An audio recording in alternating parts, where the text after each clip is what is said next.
Hi and welcome back to my channel. Today we ask the question, is it possible to view 5 beautiful places in the centre of Northampton? I've lived in Northamptonshire now for many years, and the town centre of Northampton has often been criticised for being ugly and unkempt. So I want to prove that there are places that you can see in the space of one day that are really stunningly beautiful and worth a visit. So please enjoy. Our first stop is at the Guildhall. This beautiful building is the third Guildhall to be built in the centre of Northampton. The previous two were demolished, and the Guildhall you see today was built by Edward Godwin between 1861 and 64 in the Victorian Gothic Revival style. Not surprisingly, it's a Grade 2 listed building, which means it's a particularly important building of more than special interests.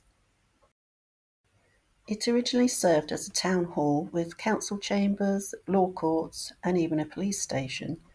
The clock was installed in 1867 and the building was extended in 1892. The sculptor R. L. Bolton designed the 14 statues that consist of monarchs, saints, the Archangel Michael, and also statues representing justice and mercy. The final extension was in 1992 and now serves as a civic and cultural centre. I have to admit it is lovely to see a wedding as you walk past.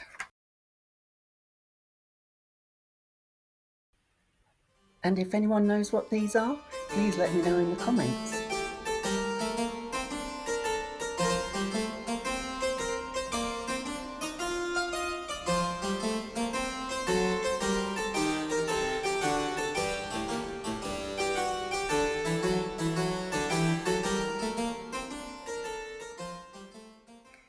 I think the lovely warm light colours of this building really make it stand out just as much as the beautiful architecture. And I love walking past here. Luckily, literally 5 minutes away is another stunning building that I'll show you next.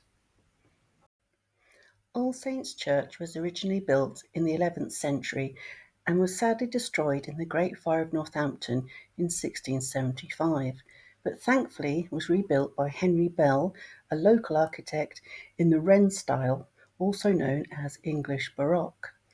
This is a style that consists of dynamism and ornamentation that is clearly visible on entering this beautiful ornate church.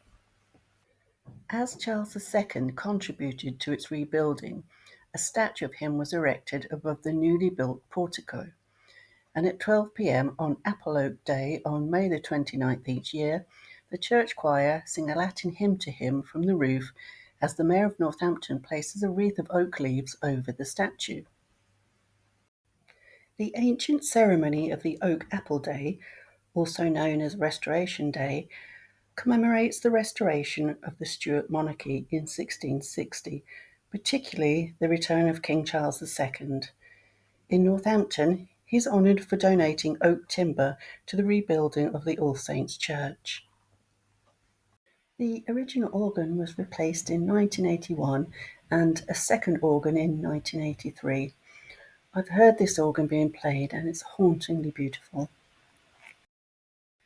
This is a Grade 1 listed building, which means it's a structure of exceptional interest and is the highest level of listing for buildings in the UK.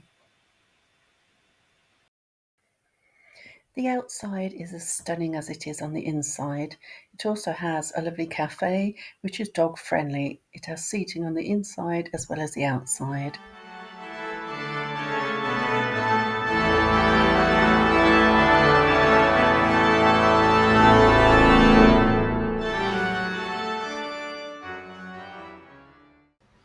Luckily for us, our next beautiful building is directly over the road from the church on George's Row. George's Tea Room is a dog-friendly cafe with a secret garden, situated in a Grade 2 listed building. It's part of the Northampton and County Club, which was established in 1873. This building originates back to the 13th century and served as the town's first infirmary and a large town house for the gentry. The original operating theatre of the infirmary is located in the attic. The building also has medieval cellars which survived the 1675 Great Fire of Northampton. It's a very quiet, tranquil and scenic place to sit, and you'd never believe you're in the middle of a town centre.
Our next stop is a 5-minute walk away, and it's 78 Derngate, which is famous for being decorated by Rennie Mackintosh.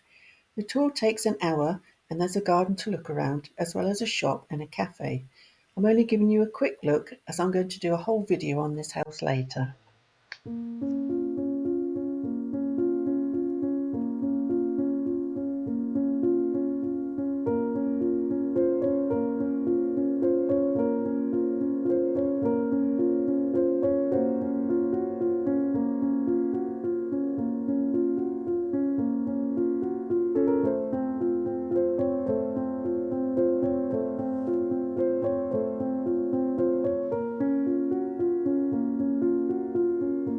From one Scottish designer to another, we go around the corner to Castilian Street, where we find the Italian restaurant that used to be a memorial hall.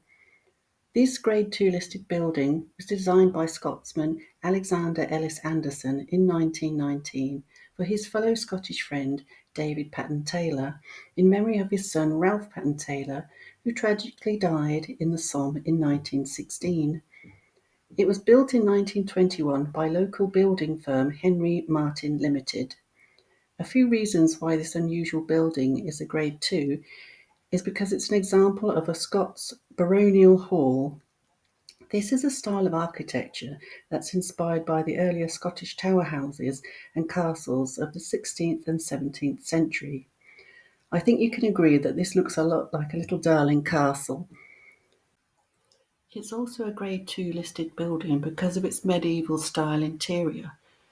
This building was erected for such a sad reason. It's nice to know it's now a popular and lively Italian restaurant that has live music and events in its large hall. Thank you so much for watching this video. If you liked it, please like, subscribe, and please leave a comment too, as this helps with my algorithm.